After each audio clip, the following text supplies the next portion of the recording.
Alors que le printemps va bientôt pointer le bout de son nez, notre Zoom d'aujourd'hui va rendre hommage à l'hiver avec un grand H, direction le Japon et l'île d'Hokkaido. Là-bas, des paysages qui chaque année s'endorment sous une pellicule de glace, des joyaux sculptés par le froid et le vent. Un voyage qui va vous sembler presque irréel, signé Linda Huré, Frédéric Larrey et Sylvain Fargeau.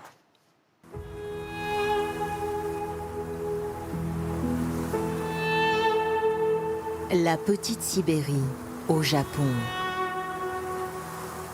Voici comment ceux qui la connaissent surnomment Hokkaido. Un territoire de volcans et de lacs, où la banquise s'invite chaque hiver. Mais avant d'espérer la rencontrer tout au nord de l'île, nous avons rendez-vous beaucoup plus bas, dans le parc national à Caen, joyau d'Hokkaido, avec un Français qui vit ici. Ça, c'est chaussure droite. Et là, on peut aller n'importe où grâce à ça. Et en plus, les ours hibernent, donc... Frédéric Bastide est guide nature et il nous emmène direction le lac Machou et sa caldeira. Un temps beau comme ça, sans vent, ça arrive à peine une ou deux fois par an, quoi. Ici, là, il peut faire moins 30 ou moins 25 et tout. Aujourd'hui, il fait peut-être moins 2, c'est tout. Quoi. Même si la glace est présente sur les arbres, les lacs ne sont pas totalement gelés. La neige, elle, est bien là, plus d'1 mètre de hauteur. Oui, la neige ici, on ne peut pas faire de boule de neige, quoi. La poudreuse d'Hokkaido est réputée dans le monde entier. La neige, elle est spéciale, c'est de la neige sèche. Donc chaque cristal, là, il est indépendant des autres, il n'arrive pas à se coller aux autres. Ce serait bien si on pouvait aller vers là-bas, par exemple. Durant des milliers d'années, l'activité volcanique a façonné ces paysages en créant plusieurs lacs. D'abord, le lac Kucharo, créé il y a 150 000 ans, puis le plus jeune, le lac Machou. La forme est parfaite, il n'y a aucun alluvion qui rentre dans le lac. C'est le lac avec l'eau la plus pure du monde, quoi. Il n'y a pas un bruit, quoi, c'est dingue, quoi. Une nature préservée, notamment car la 2e plus grande île du pays est aussi la moins peuplée. Les Japonais ne se sont intéressés que tardivement à cette partie de leur territoire. Les Japonais sont venus de l'île de Honshu il y a une centaine d'années. Ils construisaient un temple, une école. Et une fois qu'on a un temple, une école, bon, on peut vivre, quoi. Lui s'est installé ici il y a 10 ans, attiré par le côté sauvage de l'île. Les ours bruns, les grands cerfs de Hokkaido, les renards. Des renards particulièrement faciles à observer. Nous en ferons l'expérience en redescendant de la caldeira avec ce spécimen peu farouche. Nous découvrirons aussi que le climat change vite à Hokkaido. Nous avons un bain à l'extérieur où on profite d'une vue sur le lac. Venez avec moi. Plus bas, nous sommes toujours sur le lac Kucharo. Activité volcanique oblige, les sources d'eau chaude naturelles sont nombreuses ici. Un refuge pour ces cygnes chanteurs. La source thermale se trouve dans cette partie du lac qui n'est pas gelée. C'est pour ça que les cygnes viennent se baigner ici. Une eau à 40 degrés, un onsen, comprenez bain thermal japonais, a été créé en pleine nature pour permettre au public de se baigner avec vue sur les cygnes. Et lorsque la neige tombe en abondance comme aujourd'hui, le paysage attire même ceux qui ne se baignent pas.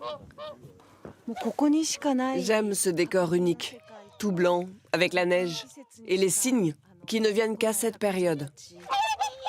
Nous avions décidé ensuite de poursuivre notre route. Mais à Hokkaido, il faut parfois composer avec le climat sibérien. Et le blizzard qui s'invite et nous pousse à nous réfugier plus au sud, au marché de Kushiro, où l'on trouve parmi les meilleurs poissons et fruits de mer de la région. Avec les courants marins, les crabes se déplacent de Russie jusqu'à Kushiro. Et on les pêche ici. Juste à côté, le saumon keta du Pacifique, qui s'exporte dans le monde entier et fait la renommée d'Hokkaido. D'abord, il y avait juste les professionnels qui venaient avec le train. Ensuite, on a construit un marché et commencé à vendre les produits aux consommateurs. Aujourd'hui, le marché de Kushiro est aussi devenu le rendez-vous des gourmets. Il y a vraiment beaucoup de choix ici. Et surtout, c'est très frais.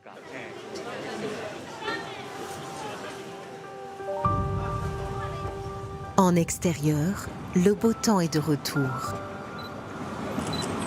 Il paraît qu'en hiver, le coucher de soleil de Kushiro est l'un des plus beaux du Japon.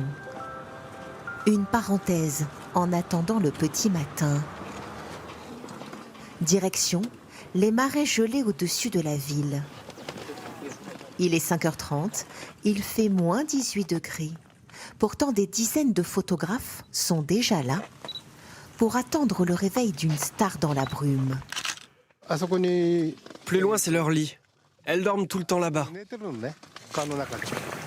Celle que tout le monde veut voir à Hokkaido, la grue à couronne rouge, un symbole au Japon.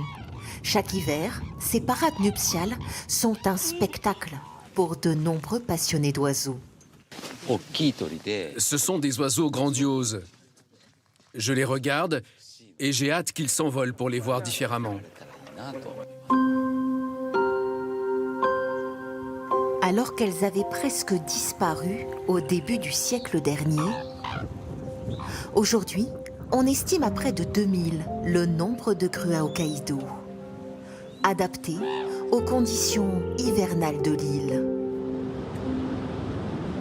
Nous roulons désormais vers le nord, direction Abashiri, village de pêcheurs et son lac de 33 km², totalement gelé de décembre à avril.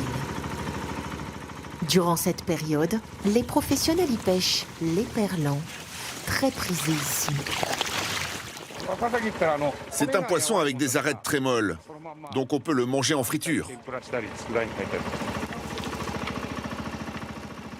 Ce matin-là, pour étendre leur filet, ils vont creuser une dizaine de trous sous 50 cm de glace dans une eau à 1 degré. Je suis la deuxième génération. C'est mon père qui m'a appris cette pêche traditionnelle qui existe depuis la fin de la Deuxième Guerre mondiale. Une pêche professionnelle le matin, car l'après-midi, ce sont les amateurs qui prennent le relais sur le lac gelé. Ici, on est en train de creuser un trou pour mettre le fil de pêche. En famille ou entre amis, c'est une tradition chez les habitants d'Abashiri et il ne faut pas attendre longtemps avant que cela morde. C'est agréable de discuter avec les amis. On est dans la nature, on pêche et après on mange. Pêcher sous le lac, car en mer la pratique devient compliquée. Chaque hiver, les côtes d'Abashiri voient arriver d'énormes blocs de glace poussés par le blizzard en provenance de Sibérie. C'est l'eau du fleuve de Russie qui gèle et qui passe par la mer d'Okhotsk. Ce fleuve, c'est le fleuve Amour, le plus long de Russie. La banquise qui se déverse dérive sur presque 1000 km avant d'arriver à Hokkaido. Chaque année, c'est un événement. La télévision locale fait la météo de la banquise, à quel jour ça va arriver, dans 10 jours, dans 3 jours. Et il y a l'annonce officielle qui est faite. Nous retrouvons Frédéric Bastide, qui ne raterait pour rien au monde le tout début de ce phénomène unique. Parce qu'on est à la même latitude que Rome et il y a la banquise. Donc ça n'existe nulle part ailleurs au monde. Ce jour-là, en canoë, il est encore possible de naviguer au milieu des blocs de glace. Le guide français est accompagné de touristes. Nous n'avons pas de glace dans notre pays. On ne voit pas la neige, on ne voit pas la glace et c'est vraiment une super expérience. Quelques jours plus tard, Voici à quoi ressemble le même rivage d'Abashiri. Pris dans une banquise compacte, le seul moyen de naviguer sur la mer d'Okhotsk est alors de prendre un brise-glace. Ce bateau ne fonctionne que quelques semaines dans l'année et amène ses passagers au plus près de la banquise. C'est vraiment incroyable. Je pense que je ne pourrais pas voir ça dans d'autres parties du monde. C'est très grand, c'est de la glace géante que l'on peut voir, donc on se sent très excité. On l'aura bien compris, à Hokkaido, la glace est partout en hiver. Si ici on y navigue, plus loin, tout à l'ouest, on la sculpte, on la façonne. Et grâce à elle, on laisse parler sa créativité. Bienvenue au Festival de la Neige de Sapporo, capitale d'Hokkaido.